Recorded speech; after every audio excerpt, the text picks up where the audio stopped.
persaudaraan dari Bukit Sandar Matahari Nadalaro. Kami menyapamu semua dalam senandung ucap salam dalam Sang Sabda. Bacaan Injil dan Renungan hari ini, edisi 29 April 2025, peringatan Santa Katarina dari Siena. Disusun dan dibawakan oleh Bruder Ito Benggu SVD. Selamat mendengarkan.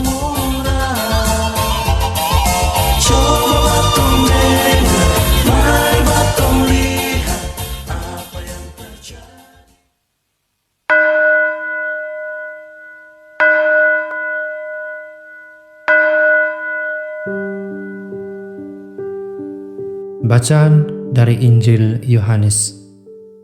Janganlah engkau heran, karena aku berkata kepadamu, kamu harus dilahirkan kembali.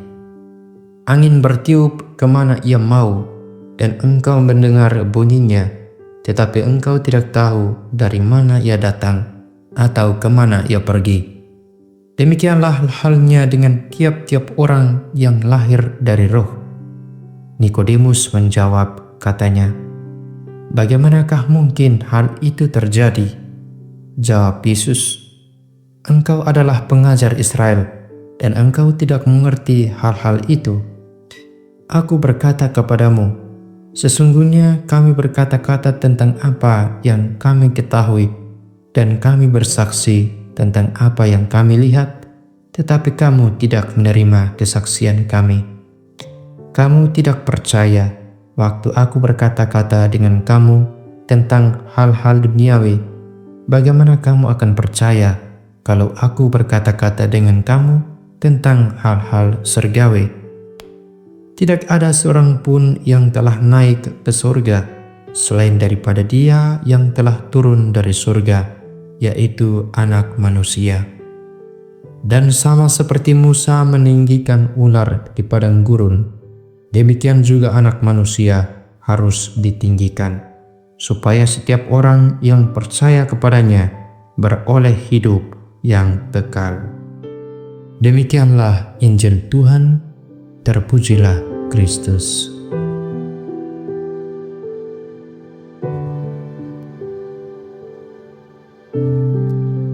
Bapak, Ibu, Saudara-saudari yang terkasih di dalam Tuhan kita Yesus Kristus. Pada suatu hari, ketika berada di luar rumah karena urusan pekerjaan, seorang istri ingin mencari kesalahan suaminya agar menjadikannya sebagai alasan untuk menciptakan pertengkaran di antara mereka. Sambil duduk merenung di kamarnya seorang diri, wanita itu tampak bingung. Entah kesalahan apa yang pernah dilakukan oleh suaminya itu. Pasalnya, sudah beberapa tahun mereka hidup dalam sebuah rumah tangga dan telah dikaruniai 2 orang anak. Namun rumah tangga itu seolah-olah seperti Taman Eden kecil yang letaknya berada di tengah-tengah sebuah kota yang ramai. Rumah itu sangat ideal dan sempurna, baik itu konstruksi rumah tersebut maupun orang-orang yang tinggal di dalamnya. Akan tetapi, dari kesempurnaan itu istrinya merasa bahwa ada sesuatu yang kurang, yang tidak memenuhi kehendaknya, yakni suaminya yang terlalu sempurna baginya. Sebabnya, meskipun sudah menjalani kehidupan keluarga bertahun-tahun dan mempunyai 2 buah hati, istrinya tidak pernah diperlakukan kasar, bahkan dibentak sedikit pun tidak. Bahkan segala kebutuhan istrinya pun dapat dikatakan terpenuhi. Lelaki itu terkenal dalam seantero dunia, yang menjadi pemain legendaris di klub AC Milan dan pernah membawa negaranya berhasil meraih juara Piala Dunia FIFA 2002 di Korea Selatan dan Jepang. Dialah Ricardo Kakak. Saudara-saudari yang terkasih di dalam Kristus, seringkali dalam kehidupan kita menemukan realitas bahwa terkadang orang-orang yang kepada mereka kebaikan itu kita salurkan, pada suatu ketika mereka akan memandangnya sebagai sesuatu yang kurang, yang tidak memenuhi ekspektasinya. Menghadapi konteks yang demikian, ada perasaan kecewa yang muncul di dalam diri kita.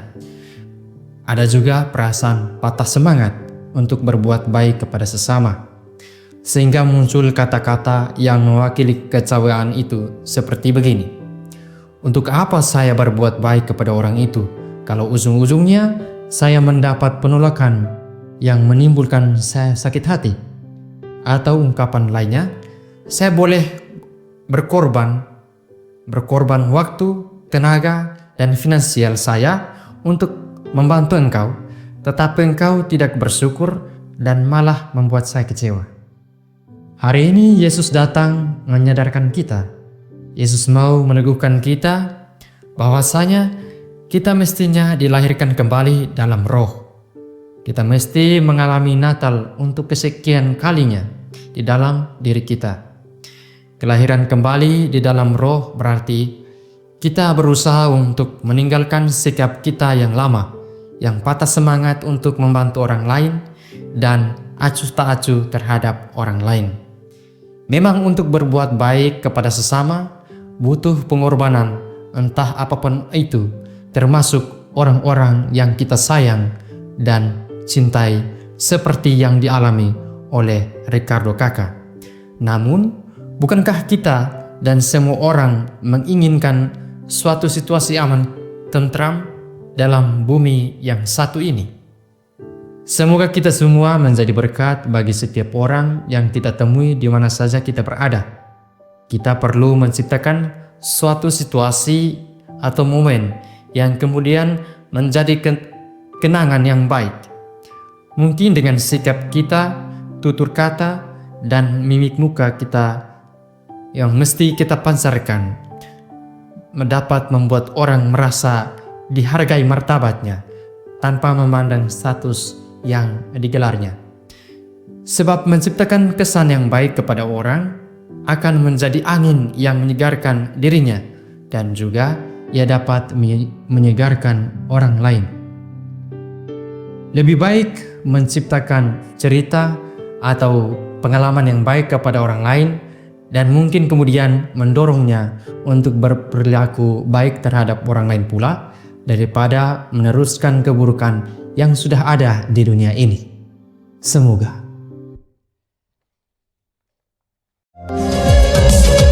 Hey saudara, umat Tuhan di lubang murah.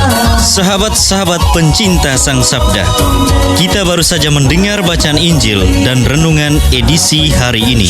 Sampai jumpa kembali pada edisi berikut.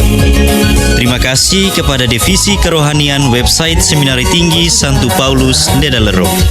Semoga Sang Sabda menjiwai seluruh pengalaman hidup kita hari ini. Tuhan memberkati kita sekalian. Amin.